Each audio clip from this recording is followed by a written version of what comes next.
हिरासत में लिए गए।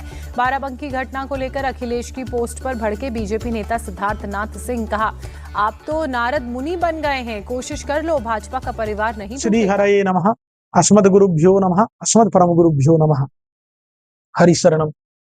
एक वक्तव्य प्राप्त हुआ अभी समाचार के माध्यम से, भारतीय जनता पार्टी के कोई नेता थे, महर्षि नारद के विषय में उन्होंने कहा कि अखिलेश यादव को लेकर के कि ये जो अखिलेश यादव हैं वह नारद मुनि की तरह घर तोड़ने का काम करते हैं। मतलब उनके कहने का तात्पर्य ये कि जो नारद महर्षि थे वह घर तोड़ने वाले थे। और यही केवल इनकी ही नहीं बल्कि हिंदू धर्म के ऊपर, देवी देवताओं के ऊपर और ऋषि महर्षियों के ऊपर टिप्पणी करना, आक्षेप करना, ये तो भारतवर्ष में साधारण सी ही बात हो गई है। यहाँ तक कि जो बॉलीवुड वाले भी जो पिक्चर बनाते हैं उन पिक्चरों में भी महर्षि नारद को ऐसे दिखाया जाता है जैसे वो हास्य के पात्र हैं। महर्षि नारद को इस तरह से प्रस्तुत किया जाता है कि उनका काम बस कुछ नहीं है, उनको बस केवल लड़ाई झगड़ा कराना आता है। इस प्रकार की धारणा लोगों के मन में बैठाने का ये गलत प्रयास कर रहे हैं लोग। इस प्रकार की बातों से हमें बहुत आपत्ति है। महर्षि नारद के विषय में जो व्यक्ति नहीं जानते, अनभिज्ञ, उनको जानने का प्रयास करना चाहिए। आज तक के इतिहास में महर्षि नारद का दर्शन जिसने भी किया उन सबको भगवान का दर्शन हुआ है। मतलब नारद जी का दर्शन हो गया, इससे यह सुनिश्चित हो जाता है कि उस जीव को भगवान की प्राप्ति अवश्य होगी, चाहे वो नलकूबर और मणिग्रीव हो, अथवा ध्रुव जी हो, अथवा प्रहलाद जी हो, यहाँ तक कि किसी को भी आज तक भगवान का दर्शन हुआ हो।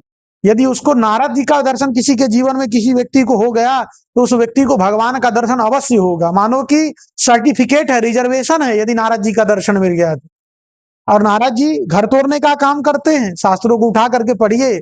नारद जी बस केवल इस प्रकार का चिंतन उनके मन में चलता रहता है कि यहाँ पर जो संसार के जो पावर जीव हैं उसका कल्याण किस प्रकार से हो, किस प्रकार से सब भगवान को प्राप्त करे, सब भगवान का दर्शन कर पाए, लोगों का कल्याण किस प्रकार से हो, यही केवल हमेशा चिंतन करते रहते हैं वो। एकदा नारदो योगी परानुग्रह कांक्ष है, मतलब परानुग्रह कांक्षया, मतलब दूसरे के ऊपर अनुग्रह करने की आकांक्षा से ही वह समस्त ब्रह्मांड में घूमते रहते हैं, विचरण करते रहते हैं। पर्यटान विविधान लोकान मर्त्य लोकमुपागतः, मतलब अन्य अन्य क्षेत्रों में जा करके घूम करके भी बस केवल उनका उद्देश्य क्या रहता कि किसी जीव का कल्याण हो जाए, किसी जीव का कल्याण किस प्रकार से हो। और ऐसे महर्षि नारद के विषय में जो लोग इस प्रकार की टिप्पणी करते हैं, इन लोगों को भी सावधान होना चाहिए। और तो और हमारे जो भी भारतीय जनता पार्टी, कांग्रेस पार्टी अथवा सपा पार्टी, जो भी लोग हैं, उन सबको हिंदू धर्म के ऊपर आक्षेप करने की जो ये वृत्ति है उसको उनको परित्याग करना पड़ेगा। कब तक यह हिंदू समाज इस प्रकार की बातों को सुन करके, सह करके, कब तक हम लोग इस चीज को बर्दाश्त करेंगे। जय श्रीमन नारायण, जय श्री सीताराम।